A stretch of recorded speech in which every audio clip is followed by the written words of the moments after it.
एक सामान्य व्यक्ति की बेटी और एक राजा की पुत्री, ये दोनों आपस में सखी थी एक दूसरे की। तो वो दोनों बालिका, एक जमींदार की बेटी और एक राजा की कन्या, खेल रहे थे। उसी समय जमींदार के घर एक महापुरुष आए चातुर्मास के लिए। तो संत अपनी बढ़िया ठाकुर जी निकाली, उनका सिंहासन रखें, उस पर शालिग्राम भगवान को विराजमान करें, पंचामृत अभिषेक करें। अब ये दोनों कन्या द्वार पर खड़ी खड़ी देख रही थी। और फिर इन दोनों ने एक दूसरे को देख के बोला, ये वाला खेल हम भी खेलेंगे, ये खेल बहुत अच्छा है। इत्र से भगवान को बिल्कुल चिकने कर दो, तुलसी तोड़ के लाओ चढ़ा दो, पुष्प तोड़ के लाओ चढ़ा दो, फिर उनके 2 तिलक ऐसे लगा दो, आरती कर दो, फिर भोग लगाओ, जैसे हम खाते हैं वैसे इनको खिलाओ। ये खेल बहुत अच्छा, हमको भी खेलना है। और वो दोनों बोली कि पहले सीख तो लें। तो रोज जाकर के बैठ जाती उन महापुरुष के पास और पूरी सेवा देखती कैसे करते हैं ये, और एक दूसरे से फिर बात करती, ऐसे करना है, फिर ऐसे करना। वो बोलती ऐसे नहीं, बीच में ये भी तो करना है। बोले हाँ हाँ ये भी करना है। 4 महीने उनके देखने में ही निकल गए। अब 4 महीने बाद महापुरुष का जाने का समय आया। जैसे ही जाने को तैयार हुए तो अपने ठाकुर जी समेटने लगे। सवेरे सवेरे दोनों लाली आई, आकर के जैसे देखा ठाकुर जी उठा के बक्सा में धरे जा रहे हैं। दोनों रोने लगी, बोले ये क्या हो रहा है? भैया महाराज जी जा रहे हैं। इतना रोई, फूट फूट करके उन महाराज जी के चरणों में छोटी छोटी लाली। वो बोली महाराज जी आप चले जाओ, पर अपने ठाकुर जी हमको दे जाओ। हमने पूरी सेवा सीख ली इनकी, हम पूरे 4 महीने हम यही तो करती थी कि आप कैसे करते हो। तो महाराज जी छोटी सी लाली है, 4-5 साल की दोनों की आयु, कैसे करेंगी सेवा? आप हमसे पूछ लो, एक एक बात हमको पता है। सुबह इतने बजे उठाना है, फिर उसके बाद ठाकुर जी को दूध का भोग लगाना है, दूध के भोग के बाद फिर उनको गर्म जल से स्नान कराना है, फिर पंचामृत से स्नान कराना है, फिर शुद्ध वस्त्र से पहुंच करके इत्र लगाना है, फिर तिलक लगाना है, फिर उसके बाद ठाकुर जी को तुलसी अर्पित करनी है, फिर पुष्प चढ़ाना है, फिर भोग बना करके पधराना है। सब आता हमको, आप अपने ठाकुर जी हमको दे जाओ। और कोई अपने ठाकुर जी कैसे दे सकता है? महाराज जी तो परेशान हो गए, बोले ये क्या होगा? तो वो महाराज जी बोले बड़ी विडंबना। तो वो जमींदार आ गया, बोले महाराज मेरी बेटी को ना दो चलेगा, दूसरी राजा की बेटी है, अगर इसको नहीं दिया आपने और इसने जाके कहीं शिकायत अपने पिता से कर दी तो आप भी जानते हैं कि राजा की कहां तक पहुंचे, अगला चातुर्मास देख नहीं पाओगे आप।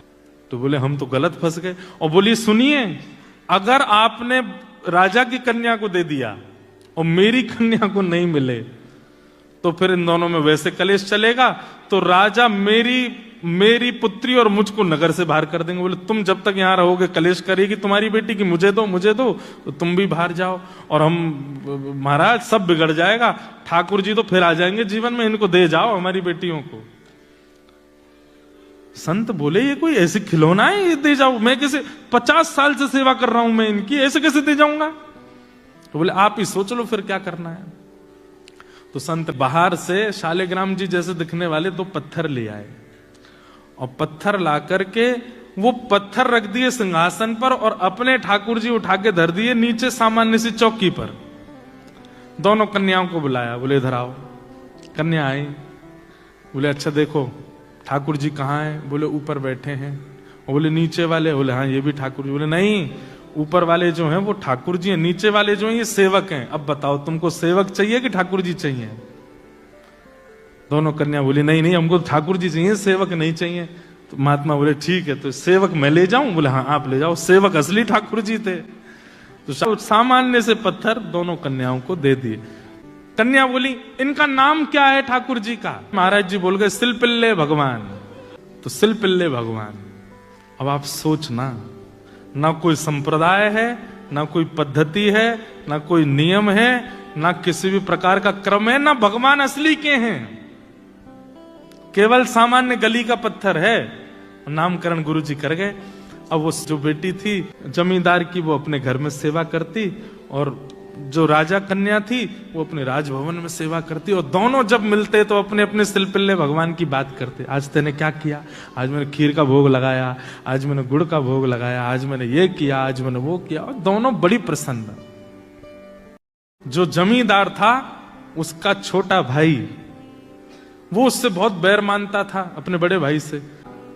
पैसे देकर के चोरों को बुलाया और कहा इसका पूरे घर का सब सामान चोरी करके और ले जाओ और पीछे से मेरे घर में धर देना। लोगों को तो यही पता चलेगा चोरों ने चोरी की, ये थोड़ी पता चलेगा मैंने करवाया। चोर गए, आधी रात में पूरा घर चोरी कर लिया, उसमें सिलपिल्ले भगवान और ले गए जमींदार की बेटी के। अब सुबह उठते ही पूरा घर तो रोवे कि हमारे चांदी के बर्तन चले गए, हमारे सोने चले गए, हमारे आभूषण चले गए, ये चले गए। और वो कन्या रो मेरे भगवान सिलपिल्ले चले गए, मेरे सिलपिल्ले कहाँ चले गए? उन्होंने कुछ खाया नहीं होगा, सुबह से भूखे बैठे होंगे बेचारे, सुबह उठते ही दूध पीते हैं, नहीं पिलाऊं तो रोते हैं, कहाँ चले गए होंगे? पिताजी मेरे सिलपिल्ले भगवान लाओ, मेरे सिलपिल्ले भगवान लाओ। पिताजी बोले यहाँ पूरा घर लुट गया, तेरे को वो पत्थर की पड़ी है? बोले पिताजी पत्थर नहीं है मेरे भगवान सिलपिल्ले हैं, वो खाते हैं, मैं खिलाती हूं उनको, उन मेरे साथ बैठते हैं, बात करते हैं मेरे से। बंधुओं, परिवार का जो विरह था वो तो 2-3 दिन में कम सा हो गया, लेकिन उस कन्या का नहीं हुआ। वो तो रो रो करके बेहाल, भोजन पानी छोड़ दिया, रोने लगी, बोले मैं प्राण त्याग दूंगी मेरे अगर परमात्मा नहीं आए तो पिता ने कहा देख, ये सब किया धरा तेरे चाचा का है और हम सब जानते हैं कि सारा धन उसने अपने घर में धर रखा है, लेकिन क्या बताएं समाज में उसकी छवि बढ़िया है इसलिए कोई मानेगा नहीं, चोरों का इल्जाम लगा रहे हैं, चोर ले गए। लेकिन तू तो उसकी भतीजी है, तुझ पे तो थोड़ी दया आएगी उसको, तू चली जा उसके घर जाके कहते चाचा जी कुछ 2 चाय मत दो, मेरे भगवान दे दो। तो बेटी चली गई, चाचा जी हमें पता है चोरी आपने करवाई हमारे घर में। ये सुनते ही चाचा तो बरसने लगा, तुझे किसने कहा मैंने चोरी करवाई है? बोले मैं आपको दोष देने नहीं आई हूं, मेरे सिलपिल्ले भगवान भीतर है, उनको दे दो, बाकी कुछ 2 चाय मत दो। तो चाचा ने सोचा अगर मैंने सिलपिल्ले दे दिए तो प्रमाणित हो जाएगा ना कि चोरी मैंने ही करवाई है, ऐसे कैसे दे दूं? तो व्यंग में चाचा बोले तेरी भक्ति बहुत है, तू अपने घर से चल के यहां तक आई है तो चल अपने सिलपिल्ले भगवान को बुला दे, अगर वो घर में हो तो खुद निकल के आ जाएंगे बाहर, इतना तो कर ही सकते हैं। उस कन्या ने आर्त भाव से नेत्रों में अश्रु भराए और दोनों भुजा खड़े करके हे मेरे सिलपिल्ले नाथ, यदि मैंने भाव से आपकी सेवा की हो, यदि मैंने आपसे बहुत प्रेम किया हो, यदि आपकी सेवा में कोई चूक ना की हो तो आप चल करके बाहर आ जाओ। इतना कहते ही वो सामान्य सा पत्थर हवा में तैरता हुआ आया और आकर के उस कन्या के हृदय से आकर के लग गया। देखते रह गए और सिलपिल्ले भगवान आकर के उस कन्या के हृदय से चिपक गए। वो चाचा ने जब देखे कि अपने आप भीतर से पत्थर उड़ करके आया और आके हृदय से लग गया, वो तो तुरंत नतमस्तक हो गया। बोले कि जिस घर में ऐसी भक्त कन्या है उस घर से मैं विद्रोह मानूं? सारा धन लेकर के गए, अपने भैया को अर्पित कर दिया और भैया को जाके बताई बात। तब परिवार के घर के लोगों ने ये माना, वो अब तक तो यही मानते थे कि पत्थर से खेलती है, तब उनको विश्वास हुआ कि नहीं ये तो साक्षात परमात्मा है। अब राजकन्या जो थी उसके सिलपिल्ले भगवान, उनके साथ कैसी घटना घटी? कन्या का विवाह हुआ, जिस पुरुष के साथ में विवाह हुआ वो किसी भी रूप से भक्त नहीं था, ना वो भक्त था ना उसका परिवार भक्त था। कन्या ने विवाह के लिए मना तो किया, पिता नहीं माने, विवाह कर दिया। अब वो तो बस अपने सिलपिल्ले भगवान को हृदय से लगा के रहे, बोले कि मुझे पता है ये मेरा पति और ये परिवार पूरा जो है ये बिल्कुल भी भक्ति भाव इनके चित्त में नहीं है, पर नाथ बस आप मेरे साथ रहोगे तो मैं पूरा जीवन निकाल लूंगी। अब जिससे उसका ब्याह हुआ था वो तो काम क्रोध लोभ मोह सब था उसके अंदर, वो तो इसी कारण से विवाह कर रहा था, भोग वृत्ति थी उसकी। लेकिन कन्या के चित्त में ये भाव था कि भाई ये वैष्णव नहीं है, इसको तो मैं स्पर्श भी नहीं करने दूं अपना। रात्रि में चर्चा कर रहा था पत्नी से, बातें करने लगा, बातें करते करते और उसने कहा ये क्या है तुम्हारे हाथ में? बोले ये मेरे भगवान है, सिलपिल्ले भगवान। सिलपिल्ले नाम सुनते ही इतना हंसा। क्या? बोले कौन है? सिलपिल्ले भगवान। बोले आप हंसिए मत, ये मेरे ठाकुर जी हैं, मैं बचपन से इनकी सेवा करती हूं। अच्छा ठीक है, रखो इनको अपने पास। लेकिन वो उनको दूर करना चाह रहा था, बार बार लेकर के हटाना चाह रहा था। और वो राजकन्या कस के पकड़े, बोले नहीं आप इनको मुझसे दूर मत करो, ये मेरे प्राण है, ये अगर दूर हुए तो मैं प्राण त्याग दूंगी। 1 दिन 2 दिन 4-5 दिन बीत गए, लेकिन वो ऐसे ही रहे, शिल्पिल्य भगवान को हृदय से लगा के रहे। उसका यही था कि मैं पूरा जीवन इनके साथ नहीं रह सकती, पर आप रहोगे तो मैं रह लूंगी। एक दिन उस राजकुमार को क्रोध आया और उसने जब हट पूर्वक हाथ हटाए और वो शिल्पिल्य भगवान को खींच करके और बाहर एक सरोवर था, सरोवर में फेंक दिया। जैसे ही सरोवर में फेंका, वो राजकन्या वहीं मूर्छित होकर गिर पड़ी।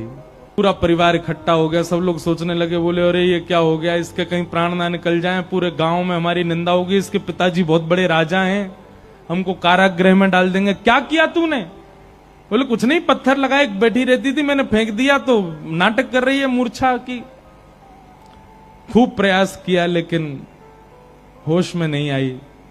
जैसे तैसे होश में आई, उठते ही मेरे शिल्पिल्य कहां है, मेरे शिल्पिल्य कहां है। गोताखोरों ने जाकर के पूरा सरोवर ढूंढ लिया लेकिन ठाकुर जी नहीं मिले।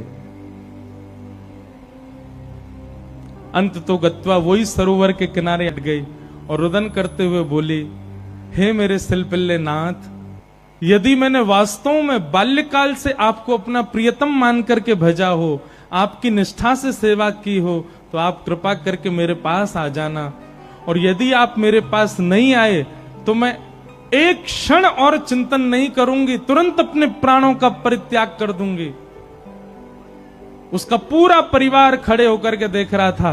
जैसे ही उसने कहा कि हे नाथ, यदि आप नहीं आए तो मैं प्राण त्याग दूंगी, ये बात कहते ही हाँ नाथ, हाँ नाथ, हाँ नाथ करुण क्रंदन करने लगी।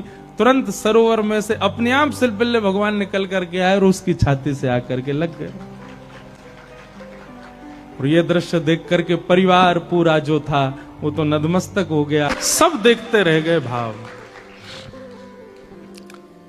भाव के वश में है भगवान, भाव नहीं तो हर मंदिर में दीखत बस पाषाण।